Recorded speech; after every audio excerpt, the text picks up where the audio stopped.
In this video, I am going to be unboxing, test driving, and then reviewing this Redcat Lightning EPX. This is the Drift. This is the brushed 540 model. Comes with a Hexfly servo. You can get it in one of two bodies. I have it here in the blue. If you're new to the channel, welcome. My name is Troy. This is Roadside RC.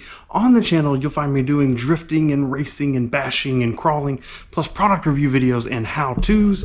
And today, this Lightning EPX Drift from Redcat. If you've followed the channel, you know that I have the Thunder Drift and have driven it before. Here is the Lightning Drift, a little bit different variation of it. And man, these things come in at a very, very reasonable price. You can very frequently see them anywhere from like that 160 to 180 range. That kind of price seems to fluctuate kind of in that area. Fully ready to run, battery charger, everything for that price. So let's get this box open and see what's inside of it.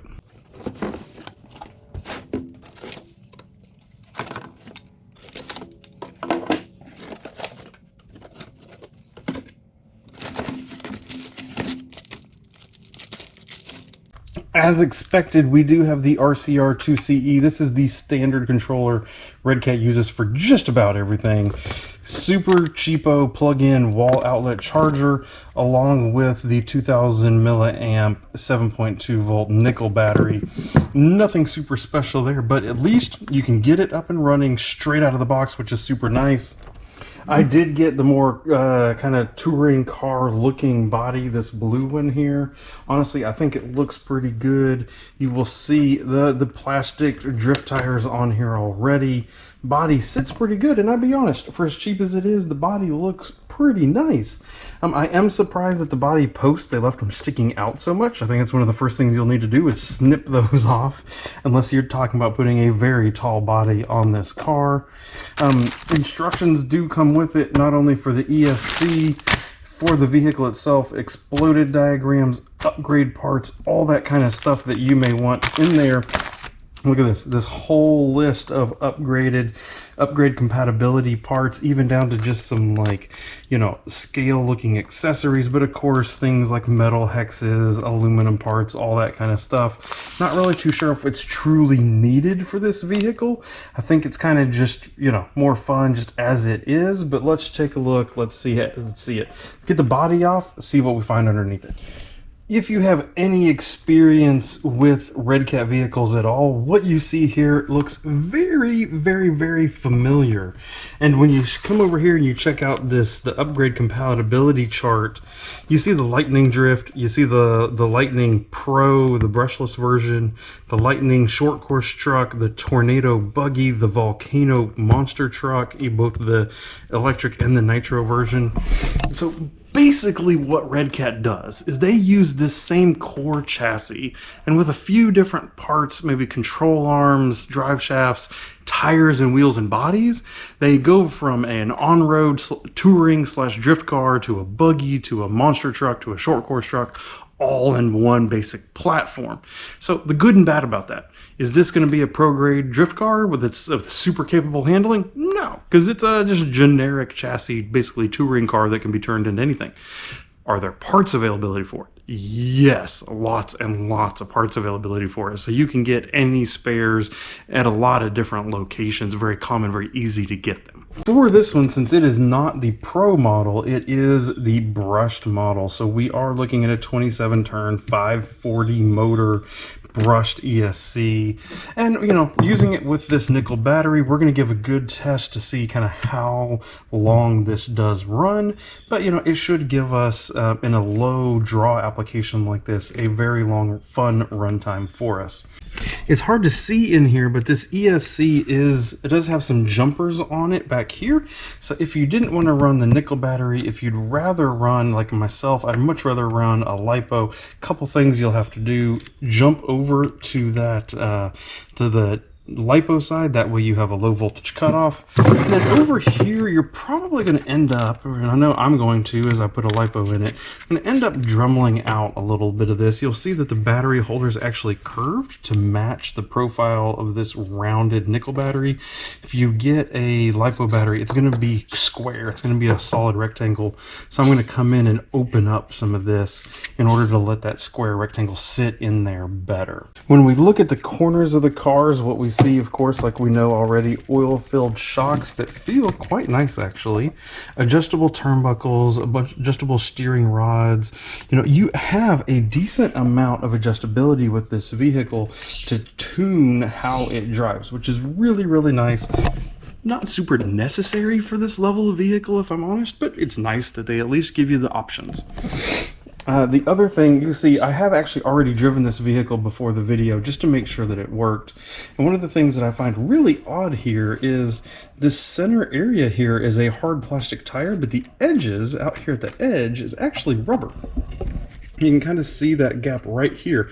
This is rubber on the outside, hard plastic, and then rubber again. All four tires are that way. So I'm very curious. One of the things I want to test out is these tires versus 100% plastic tires versus some actual 100% rubber tires, just to see how it drives differently. I have the battery in it. Let's fire it up. Let's test drive it just as it is right now.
Now, when I test out any drift car, I like to do three things in my garage with it. One, a circle. All right, how consistent can I carry a circle?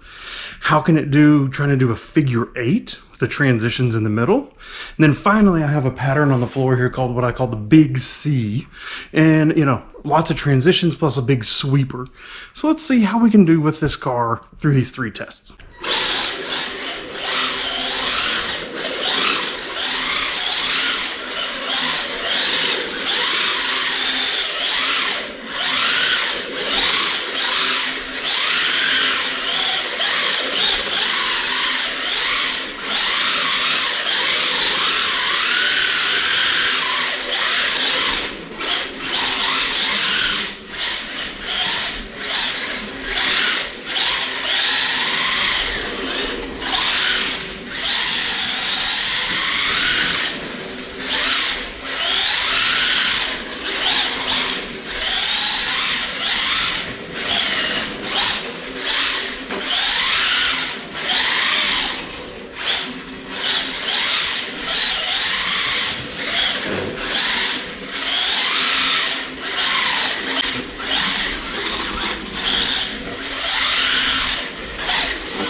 Now that is rather interesting.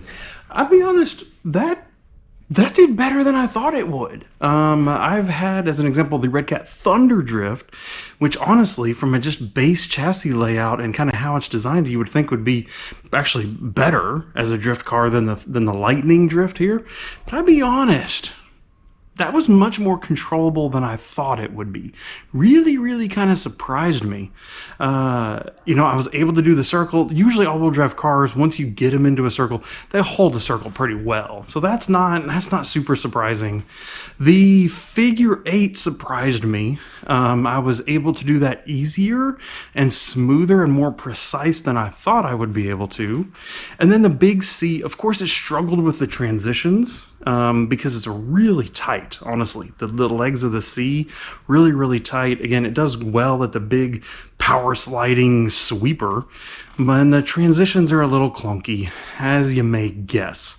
But really, that was pretty fun. At the end of the day, this Redcat Lightning Drift, it really is a fun RC. And it's really hard to beat the value that you get in buying this vehicle for, again, in that 150 to 180 price range, fully ready to run with a battery and a charger and everything. I'm filming this right now 30 minutes after I started driving that car, and it's still on the same 2000 milliamp nickel metal battery. So you could get long run times out of it. You know, immediately I'd suggest that you go LiPo with the thing, but really maybe not. Maybe if you have a way to charge up that nickel battery faster than the wall charger, maybe you stick with it, because why not? It has plenty of power for what you need for drifting, and it seems like plenty of battery life. So really, if you're looking for some kind of a versatile on-road vehicle that is maybe slightly edged towards drift, but is basically a touring car that you can really have fun with, it is really, really, really hard to beat this Redcat Lightning Drift. I'm going to get working on some other things. I really hope this video was useful. Please let me know down in the comments any questions or thoughts that you may have. I'm going to get working on some other things for this. In the meantime, please, I'm going to ask you to come over here, check out some videos that I've already made, and we will see you in the next video. Thank you for all your support, and goodbye.